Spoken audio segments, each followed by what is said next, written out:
안녕하십니까, 황진수입니다. 우리는 지난 시간까지 현대 경영에서 부딪히고 있는 어떤 과제들이 어떤 것들이 있는지, 그리고 우리가 유학 경영에서 중시하고 있는 가치들이 또한 어떤 것들인지를 한번 살펴보았습니다. 그리고 우리나라 철강 기업의 대기업인 P사의 사례를 통해서 유학 가치들이 왜곡되어 적용되고 있는 사례도 함께 살펴보았습니다. 그래서 우리는 앞으로 미래 경영에 있어서 유학적 가치가 여전히 중요한 자리매김을 할 수 있음을 발견할 수 있었다고 생각이 됩니다. 한번 볼까요? 현대 경영과 유학 경영에서 여러 가지 범주에서 약간 차이가 나고 있는 부분들이 어떤 것들이 있는지, 먼저 사람을 보는 시각입니다. 현대 경영에서는 사람을 어떤 인적 자원 또는 관리의 대상으로 보는 반면, 유학 경영에서는 존중과 소통의 대상으로 본다. 그리고 관계에 있어서도 현대 경영에 있어서는 굉장히 개인주의적인 성향이 짙다. 그러다 보니까 남과 어울리기보다는 남과 경쟁하는 관계로 발전하기가 쉽다. 근데 유학 경영에서는 말 그대로 조화와 화합, 공동체의 관계를 중시한다. 그다음에 의사결정에 있어서도 현대 경영에 있어서는 효율, 어떤 이익 이런 부분이 굉장히 중시되는 반면, 유학 경영에 있어서는 어떤 의로움 또는 너무 치우치지 않는 중용 이런 가치를 중시하고 있다. 그다음에 리더십 부분에서는 나를 따르라 이렇게 해야 된다 하고 앞에서 지시지향적인 카리스마적 리더십을 중시하고 있는 경우가 많은 반면, 유학 경영에 있어서는 포용의 리더십 또는 덕치의 리더십이 중시되고 있다. 그다음에 리더의 관심도 보면은 어떻게 하면 고객을 많이 확보할 수 있을까, 또는 구성원들의 마음을 어떻게 잡을까 하는 거에 관심이 돼 있다 그러면, 유학 경영에서는 중시하는 것은 네 자신부터, 즉 자기 자신부터 수양하는 수신이 중시되고 있고, 내 자신의 어떤 솔선수범, 자기 경영이 우선시되고 있다. 이런 경영 목적에서도 현대 경영에서는 어떻게 하든지 조직 목표를 달성해야 된다라는 것에 주안점이 주어진 반면, 유학 경영에 있어서는 지어지선, 우리가 지어지선이다 그러면 대학에서 나오죠. 대학의 도는 대학 지도는 제 명명덕이라, 덕을 밝히고 제 신민이고 새롭게 우리 백성들하고 친하게 되고, 그 다음에 지어지선이라 가장 최선의 경지에 이르는 것이다. 이르는 것. 그 다음에 이러한 현대 경영의 특징은 아주 과학적인 지식 경영에 기초를 두고 있다. 그러다 보니까 전략이라든지 강론이 굉장히 중요시되고 있다. 유학 경영에서는 어떤 인간적인 관계, 지혜 이런 것들이 중시되고 있다라는 측면에서 조금 현대 경영과 유학 경영은 상호 대비되는 부분이 있다고 판단되어집니다. 그러면 이러한 대비되고 있는 양자 간에서 앞으로 미래의 지속 가능한 경영을 위해서는 좋은 것은 취사 선택해야 되지 않을까요? 따라서 유학 경영에서 중시되고 있는 부분들을 우리는 앞으로 미래 경영 속으로 가지고 들어가는 노력이 필요할 것이다. 이렇게 판단되어집니다. 자, 이상으로 지난 시간까지 했던 현대 경영과 유학 경영의 주제하에서 다루었던 내용들을 이렇게 종합적으로 정리를 해보고, 오늘 시간부터는 미래에 그러면 지속 가능한 경영을 위해서는 어떻게 해야 될 것인가 하는 부에 초점을 맞춰서 강의를 진행하도록 하겠습니다.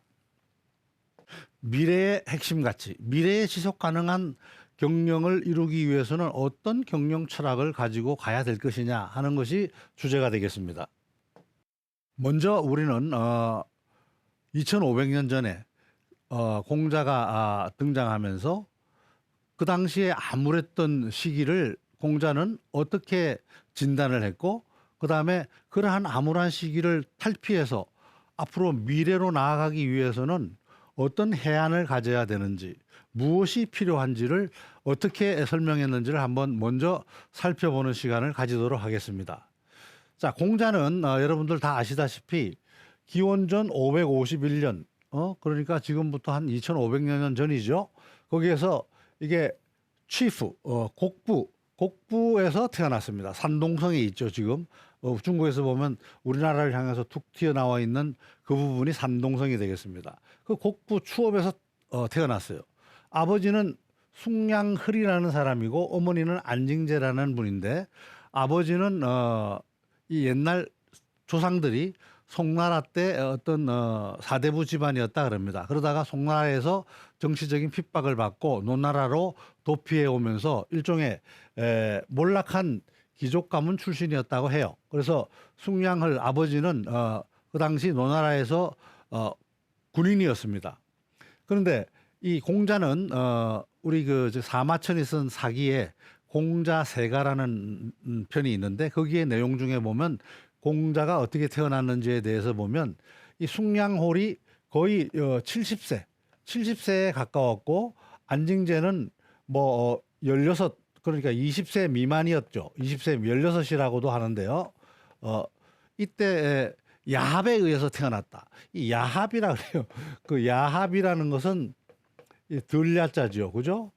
들야. 우리가 정상적인 절차가, 정상적인 혼인 관계가 아니고 하여튼 그 혼외적인 관계에 의해서 태어났다, 뭐 이렇게 주장하는 분들이 있습니다. 그런데 어떤 분들은 이 야합이라는 말은 남자가 64세가 넘고 여자가 20세가 미만일 때 서로 결혼을 하더라도 그걸 야합했다 이런 얘기를 했다 그래요. 그래서 어떻든 부모 간의 나이 차이가 굉장히 많이 나는 그런 관계 때문에 이런 말이 전해지지 않나 싶습니다. 어떻든 공자가 3세 때 아버지 숭양홀은 사망을 해서 굉장히 어렵게 살았죠. 그리고 공자가 17세 되던 때 어머니인 안징제도 사망함으로 해가지고 굉장히 불우한 집안에서 성장한 성인입니다. 여기 그 치프에 가면, 곡부에 가면 이렇게 생긴 동굴이 있어요. 부자동, 공자가 태어난 동굴이다 해서 부자동이라 돼 있는데, 우리 얼마 전에 성탄절을 지냈지만 예수도 말구유에서 태어났다고 해서 항상 말구유의 기념을 하지 않습니까? 여기 보면은 공자가 태어난 곳에 동굴 쪽에, 저도 한번 들어가 봤는데, 기어서 이렇게 들어가 봤는데 아주 조그마하고 보잘것없는 장소였습니다. 어떻든 이러한 데서 태어난 공자가 세계 4대 성인이 됐죠.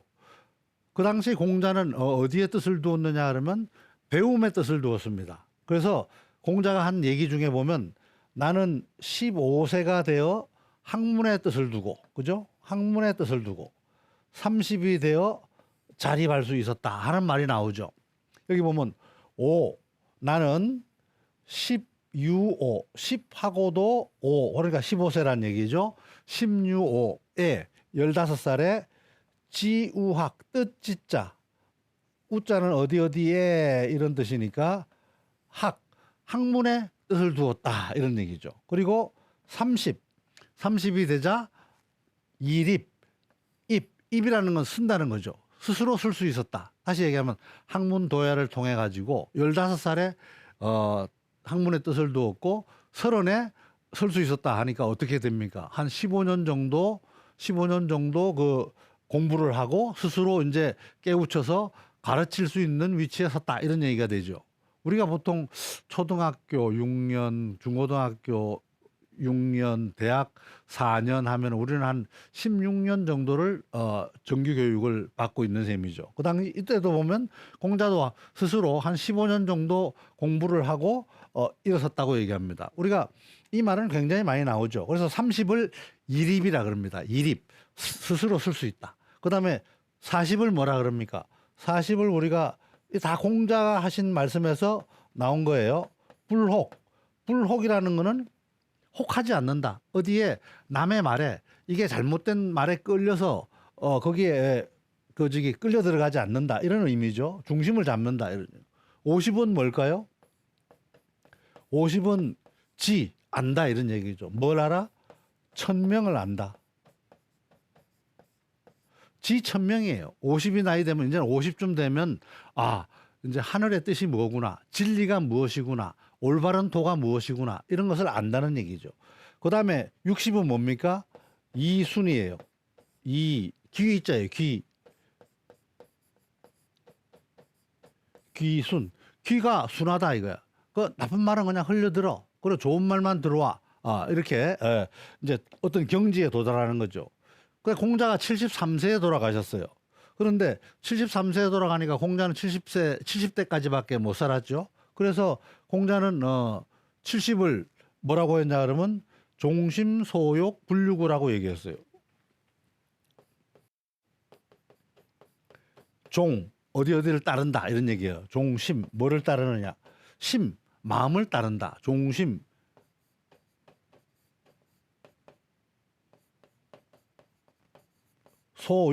소욕이라는 건 내가 욕망하는 바. 내가 내 마음이 욕망하는 바라 원하는 바를 따라도 이런 얘기죠. 종심소욕 불 아니다 이거지.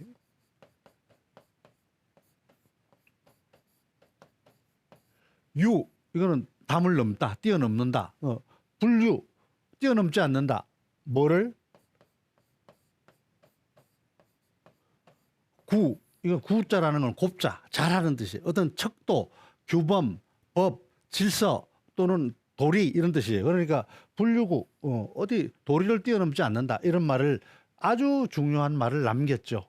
그래서 이러한 배움의 뜻을 두고 공자는 제자들을 가리켰습니다. 거의 3천여 제자가 있었다 그러고 그중에서 72명이나 되는 아주 훌륭한 육예에 뛰어난 제자들이 있었다 그럽니다. 육예라 그러면 예악 사어 서수 저번에도 한번 나왔죠. 예라는 것은 어떤 규범입니다. 도덕 규범 윤리를 얘기하는. 악이라는 것은 음악 예술을 얘기하는 거예요. 사라는 거는 쏘는 거니까 무예를 얘기하는 거예요. 무예. 어라는 것은 모는 거예요. 요새로 따르면 운전면허증이에요. 그러니까 어떤 그 말을 모는 기술이죠. 마차나. 서라는 것은 이거는 문학이에요. 문학. 그다음에 수라는 것은 요새로 따지면 과학, 물리 이런 뜻입니다. 그래서 예학, 사어, 서수가 육예라고 하는데 여기에 능통한 제자가 72명이나 되었다. 그러니까 우리가 공문 10철 그중에서도 또 10명의 공자의 제자 현철, 집철이라 해가지고 철학자라고 얘기를 했는데 뛰어난 사람 그중에 뭐 안회라든가 자로라든가 자공 이런 제자들이 많이 논어에 등장하죠. 자, 그러다가 공자는 52세가 되어서 노나라 정공에게 중용이 됩니다. 노나라 정공은 그 당시에 사만시, 환공의 아들들이 득세를 하고 있었는데 그 아주 저 밑에 대부 세력들을 몰아내기 위해서 공자를 중용을 해요. 어떻게 이 세력들을 좀 척결하기 위해서. 그러다가 54세 공자는 이제 법을 관장하는 대사구의 가장 높은 그 당시에 관리 직책을 맡았던 거죠, 공자가. 그리고 55세 때는 자신의 경륜, 자신의 이상을 실현하기 위해서 천하주유를 따닙니다. 주유라는 것은 두루 돌아다닌다. 천하를 두루 돌아다닌다. 자그마치 기원전 497년에서 484년 14년간을 천하를 주유합니다. 그래서 위나라 이것도 이제 그림 공자 성적도라고 하는데 공자가 주유를 하면서 돌아다니는 그 내용들을 논어에 나오는 그런 일화들을 중심으로 해서 그림들을 그려놓은 것들입니다. 그래서 여기에 보면 뭐 위나라, 조나라, 송나라, 정나라, 진나라, 채나라, 초나라 등 이런 여러 나라들을 주유를 하죠. 그러면서 자기 이상을 실현하고자 합니다. 이상이라는 게 뭘까요? 말 그대로 덕치죠. 우리 유학의 중요한 가치를 우리가 지난 시간에 배웠었는데 그러한 것들을 실현하기 위해서 돌아다녔지만 어느 나라에서도 등용을 해주지 않습니다. 왜냐? 그 당시에 각 제후국들은 말 그대로 올바른 길보다는 어떻게 하든지 나라를 살찌우고 강력하게 만드는 부국강병에 물들어 있었기 때문이죠. 그래서 이게 올바르든 올바르지 않든 수단 방법을 가리지 않고 부국강병을 할 수 있으면 그게 최고다 이렇게 생각하던 때였죠. 그러다 보니까 받아들여지지 않았습니다. 그래서 공자는 14년간의 주유를 마치고 결국은 모든 것을 포기하고 자기 자신이 어떤 이상을 실현하기는 어렵다고 생각하고 그때부터 미래의 희망을 겁니다. 미래의 희망을 거는 건 뭘까요? 젊은 사람들 또는 제자들을 키우는 것이죠. 그래서 정치가로부터 교육가가 되었다고 얘기합니다. 이때 67세 정도 됐을 때 아들 공리가 죽고 아들이 먼저 죽었죠. 그러니까 사랑하는 제자인 안회라든가 자로가 자신보다 먼저 죽습니다. 그러다가 73세 때 기원전 479년에 제자들이 지켜보는 자리에서 세상을 마감을 하죠. 그래서 곡부에 가면은 이 공자묘예요. 제가 사진 찍었던 건데 공자묘를 보면 이게 묘고 보면 앞에 비석이 세워져 있어요. 공자묘지석인데 여기에 보면 뭐라고 되어 있냐 그러면 대성지성 문선 왕이라고 되어 있어요. 왕이라고 되어 있어요. 대성지성 문선왕. 이게 무슨 뜻이냐? 대성이라는 것은 말 그대로 크게 이룬다 이런 뜻이죠. 모든 것을 작은 것이 아니고 크게 이루었다. 말 그대로 학문이든 저기 말 그대로 저기 덕치든 이런 것들을 크게 이루었다 이런 얘기예요. 그다음에 지성이라는 것은 지극한 성인이다 이런 얘기예요. 지극한 성인이다. 대성지성. 그다음에 문선이라는 것은 문장을 천하에 펼쳤다. 이 선이라는 것은 널리 펼친다는 뜻이니까 학문을 널리 펼쳤다 이런 뜻이에요. 그다음에 왕이라고 했는데 본래 왕은 함부로 저기 얘기할 수가 없죠. 근데 그 당시에는 소왕이라고 얘기합니다. 소왕이라는 거는 이게 힐소죠. 바탕 힐소. 왕은 왕인데 진짜 왕은 아니죠. 단지 제왕 못지않은 영향을 후세에 남긴 성현을 일컬을 때 우리가 소왕이라는 말을 쓸 수 있습니다. 그래서 우리 공자 묘지석에 보면 대성지성 문선왕 이렇게 지금 되어 있습니다. 하여튼 이런 일생을 보내신 분이죠. 자, 이런 공자는 과연 그 당시 현실을 어떻게 진단했을까요? 자, 공자가 주유천하를 하면서 태산의 어떤 숲속을 지나고 있었을 때입니다.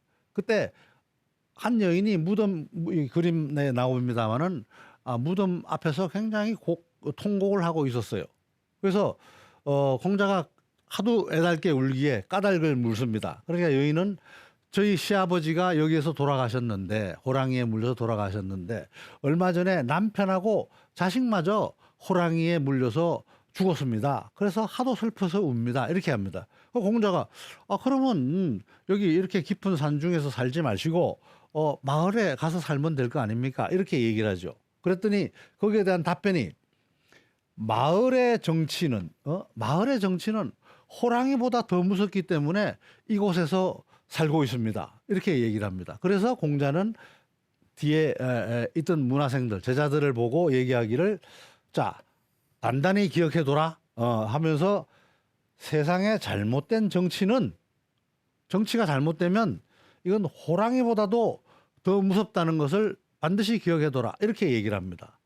바로 여기서 가라는 것은 아주 혹독할 가예요. 정이라는 것은 정치죠.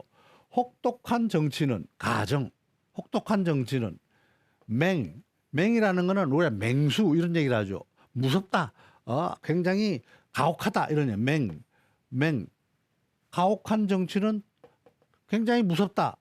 어라는 것은 장소도 되지만 다른 뜻은 보다 비교급 된 영어로 따지면은 than이죠. than 보다 호랑이보다도 무섭다. 가정맹어호 이런 고사성어가 등장한 겁니다. 바로 여기에서 우리가 보통 그 가렴주구라고 하죠. 가렴주구. 가렴이라는 것은 아주 혹독하게 걷는다.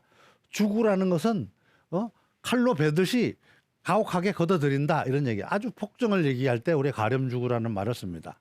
그래서 공자는 당시를 말 그대로 가정맹호호라고 진단을 해요.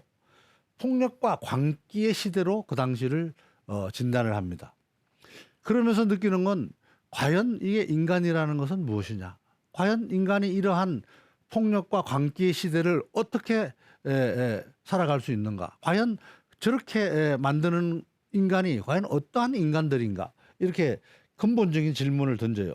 인간하고 짐승이 도대체 뭐가 다르냐?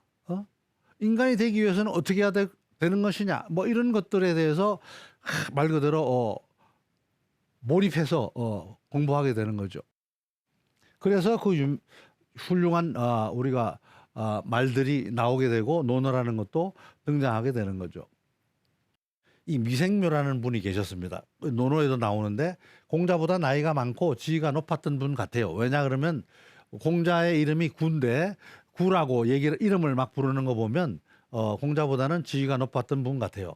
자, 미생묘가 말하다 공자왈, 공자한테 말하기를, 이런 뜻이에요.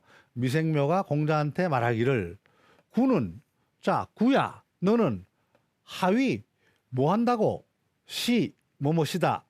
서서라는 말이 있는데, 서서라는 것은 굉장히 불안한 상태를 얘기해요. 분주한 상태, 바쁜 상태. 너는 뭐 한다고 그렇게 바쁜 척 하느냐? 이렇게 물어요. 문해라는 것은 뭐뭐 하지 않느냐, 이런 뜻이에요. 문해 영이라는 것은 아첨한다 또는 말을 앞세운다, 이런 뜻이에요. 위영호, 말만 너무 앞세우는 거 아니냐? 이래서 그래 공자가 대답하기를, 이런 뜻이죠. 비라는 것은 뭐뭐 아닙니다. 감위언야라. 어떻게 감위언, 제가 말재주를 말만 잘 산다고 이렇게 떠들겠습니까? 질이라는 것은 우리가 질시한다, 싫어한다, 이런 뜻이에요. 고라는 것은 아주 고정되어 있다, 고착됐다, 통하지 않는다, 불통이다, 이런 뜻이에요. 제가 아주 고정되어 있는 거, 아주 탁 막혀 있는 그런 것을 싫어하기 때문입니다. 이렇게 답변을 해요. 이게 헌문편 32장에 나오는 얘기입니다. 공자는 말 그대로 춘추 시대의 이 병통을 이 욕망에 사로잡혀 가지고, 모든 제후들 나라들이 욕망에 사로잡혀 가지고 어떻게 하든지 옆에 있는 나라를 먹여 삼키고 또 땅을 키우고 그다음에 먹을 것을 많이 챙길 수 있느냐 하는 부국강병, 이런 정책에 욕망에 사로잡혀서 옆에 다른 사람들하고 소통하지 않는, 소통이 단절된 그런 상태로 진단을 한 거죠. 자, 그래서 군자는 화의부동이라. 화의부동, 여러분들 많이 들어봤죠? 조화롭지만 부동, 반드시 같은 것을 구하지는 않는다. 이 뜻은 무슨, 화와 동이라는 것은 굉장히 중요한 의미입니다. 화라는 것은 다른 것을 인정하는 거예요. 나와 남이 다른 것을 인정해요. 좋아하는 거야. 동이라는 것은 나와 남이 다른 것을 인정하지 않는 거예요. 반드시 같아야 돼. 우리가 모든 정치에서 다 나와 똑같은 의견과 나와 똑같은 정책을 원하는 건 아니잖아요. 서로 다른 것을 포섭하고 조화시켜서 이루어 나가는 것이 화예요. 그래서 군자는 화하지만 부동, 반드시 같은 것을 원하지는 않고, 소인은 같지 않으면 같은 것을 원하고, 불화, 다른 것을 인정하지 않는다. 이건 요새 우리 정치 생활 똑같죠. 여당 야당 할 거 없이 서로 남의 말을 안 들어요. 서로 자기 것만 옳다고 주장합니다. 이래서는 정치가 제대로 된 정치가 될 수 없다라는 것을 공자는 2500년 전에 벌써 얘기를 했습니다. 그죠? 왜냐? 거기에 내용을 보면 권력욕, 자기의 권력욕, 독점욕, 자기의 욕망, 그리고 자기의 생각을 강요하는 그런 것들이 자리 잡고 있기 때문에 화가 이루어지지 않는다, 이렇게 보는 겁니다. 바로 공자의 새로운 세상 건설은 이러한 대화와 소통이 이루어지는 세상, 이것을 꿈꾼 거죠. 그래서 권력은 독점에서부터 균점, 서로 나눠 가져야 되고, 가치라는 것은 어떤 한 가지만 있는 것이 아니고 다양성을 인정할 줄 알아야 되고, 명령은 자기 스스로 독백만 하는 것이 아니고 양자가 서로 소통되면서 대화가 이루어져야 된다, 이렇게 얘기합니다. 그래서 자로가 문사군, 자로가 사군이라는 것은 임금을 섬긴다, 이런 뜻이에요. 자로가 어떻게 하면 임금을 섬깁니까? 라고 했더니 공자왈, 물기야, 기라는 것은 사기할 때 기자죠. 물기야, 속이지 마라. 네 마음을 속이지 마라. 응? 바른 말을 해라, 이런 뜻이에요. 물기야, 이 범이라는 것은 범죄할 때도 있지만 덤빈다 이런 뜻이에요. 그러니까 자, 속이지 말고 덤벼라.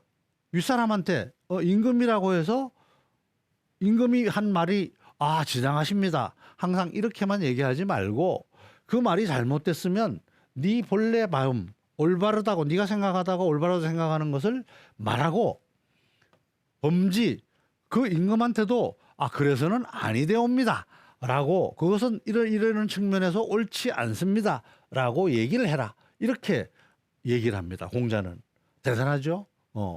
이런 말이 나요. 헌문 23장에 이런 이거는 요즘에도 그대로 적용되는 말이죠. 뭐 우리가 대통령이라 해서 밑에서 있는 사람들이 모두 다 지당하십니다라고만 엎조릴 것이 아니고 잘못된 것이 있으면 잘못됐습니다. 그리고 저는 이렇게 생각합니다. 이렇게 가야 됩니다라고 디베이트를 하라는 얘기입니다. 그렇다고 함부로 하라는 얘기는 아니죠. 자, 순자는 공자가 말한 이 효의 의미가 무조건 아버지한테 복종하라는 의미가 아니라는 것을 말합니다. 자, 입효 출제 들어와서는 효도하고 출제 나가서는 공손해라. 이것은 인지 소행냐라. 이건 사람이 누구나 하는 아주 작은 행위다. 상순하독 윗사람에게 순종하고 하독 아랫사람을 사랑하는 것은 돈독하게 하는 것은 사람의 중행 중간 정도의 행위다. 그런데 종도 불종군 자 이게 중요해요. 종도 도를 따르고 진리를 따르고 올바름을 따르고 불종군 그 임금이나 윗사람을 따르지 않는 것 올바름을 따르되 윗사람을 따르지 않는 종의 불종부 의로움을 따르되 불종부 아버지의 말을 따르지 않는 것 이것은 인지 대행야라. 이것이 바로 사람이 가장 큰 행위 중에 하나이다 이렇게 얘기합니다. 순자가 방금 얘기한 우리 공자가 얘기한 범지하고 같은 뜻이죠. 그러니까 임금이라서 무조건 따르는 게 아니고 도를 따르라 이거야. 올바름을 따르라. 아버지라고 해서 무조건 따르는 것이 아니고 의로움을 따르는 것이 바로 아버지를 위하는 거다. 궁극적으로는 그것이 인간이 가장 큰 행위다. 이렇게 순자는 얘기를 합니다. 주희는 그 송나라 때의 학자죠. 그래서 여기 보면 군주하고 신하는 긴장 관계를 통해서 이익을 실현한다.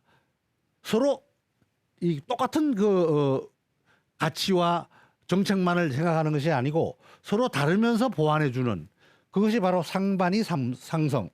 상반 서로 다르다 이거죠. 서로 다르다. 그것으로서 상성 서로 이루어 준다.